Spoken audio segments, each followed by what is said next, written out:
Okay guys, today we have a Gourami tier list, and this is Mr. Spade here at Spade Aquatics, so let's get right into it. So first one we have is a giant Gourami on the SABCD tier list.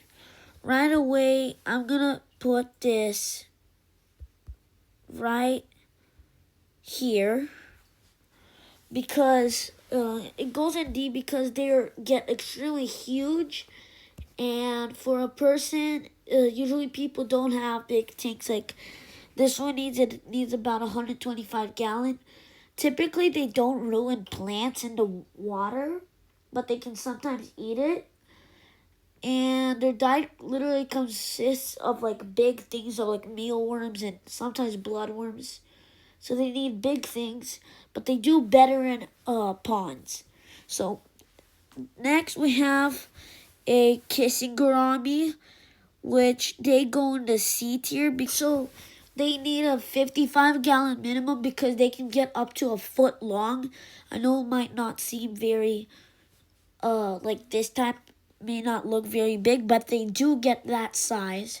So I would get a 55-gallon with for one and maybe very few other tank mates. And they will eat live plants, so a lot of people don't really get these.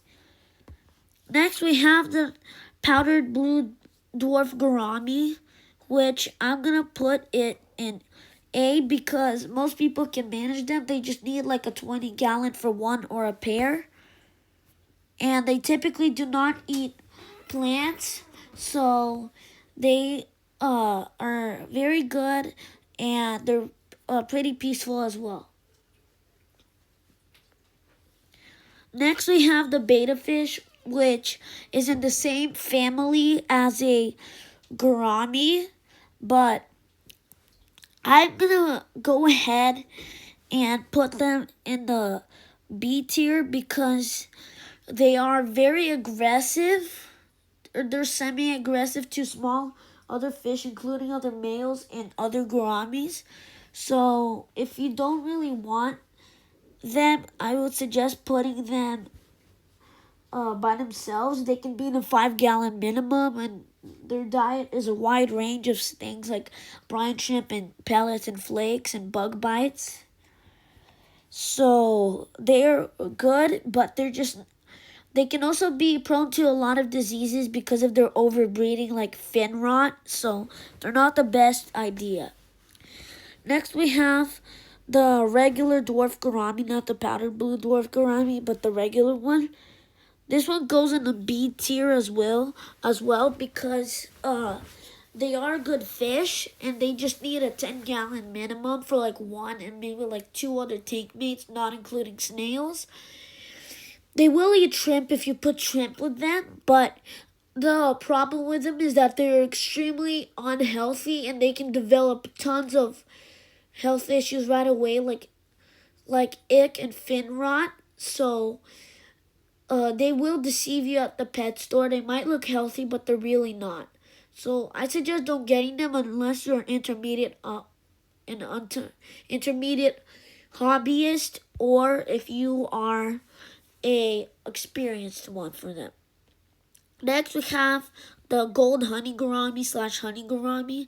I'm going to go ahead and put it in S tier because they are extremely peaceful. They typically do not eat plants, and they can be in a 15-gallon for a pair to a 20 at the minimum.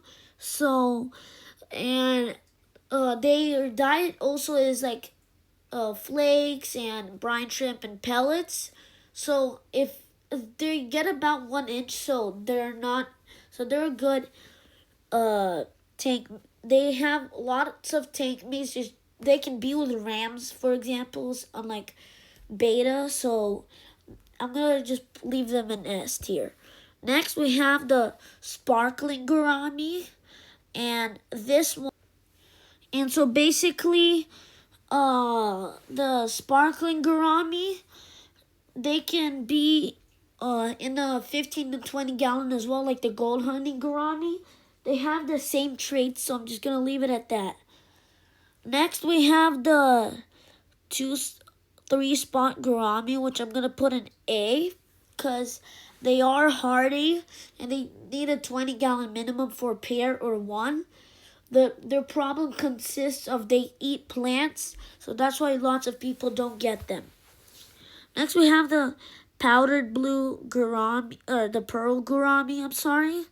I'm gonna put it in B tier because they need a 30 to 40-gallon minimum, and they also need to they also eat plants as part of their diet. So here you go, guys. This is the tier list for Gouramis.